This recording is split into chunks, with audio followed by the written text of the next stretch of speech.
कैसे विकास होई केकरा पास होई सभे लोग इहे कहता। कैसे विकास होई केकरा पास होई सभे लोग इहे कहता। टूटल बनौली हो गौवा के गली हो दिक्कत भइल रहता। के बात चाहे तहनी मन नेता लावे के बाहो। विजयी के माला पहिरावे के बाहो। करन चाचा के मुखिया बनावे के बाहो। कर्जा पंचायत से जीतवे के बाहो।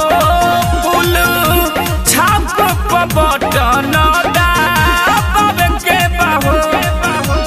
करन यादव जिंदाबाद जिंदाबाद जिंदाबाद। फूल छाप जिंदाबाद जिंदाबाद जिंदाबाद। कर्जा पंचायत के जनता जिंदाबाद जिंदाबाद जिंदाबाद। ग्रामीण जनता जिंदाबाद जिंदाबाद जिंदाबाद। किसान मजदूर जिंदाबाद जिंदाबाद जिंदाबाद।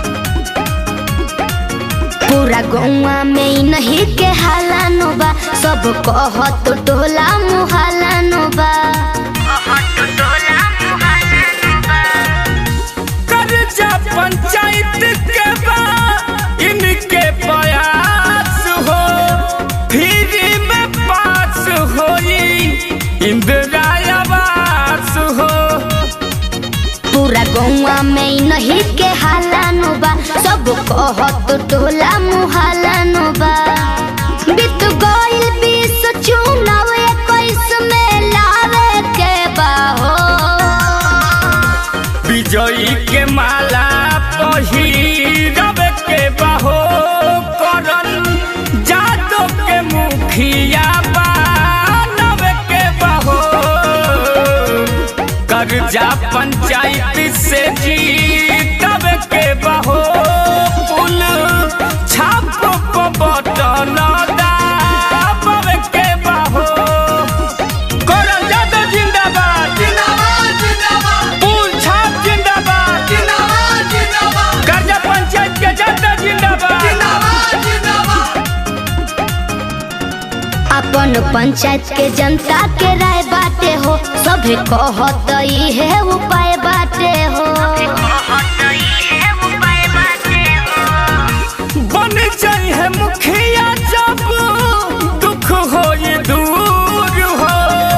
राशन कार्ड पेंशन बनी जरूर हो।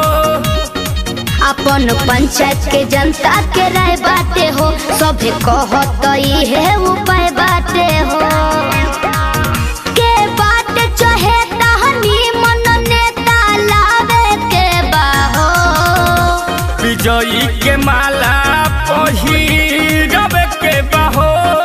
करन यादव के मुखिया बनावे के बाहो। कर्जा पंचायत से जीतवे के बाहो। फूल छाप बटन दाबे के बाहो। सगरो तीन के हाला बायल भौजी। अरे जोड़ा पाइन कर।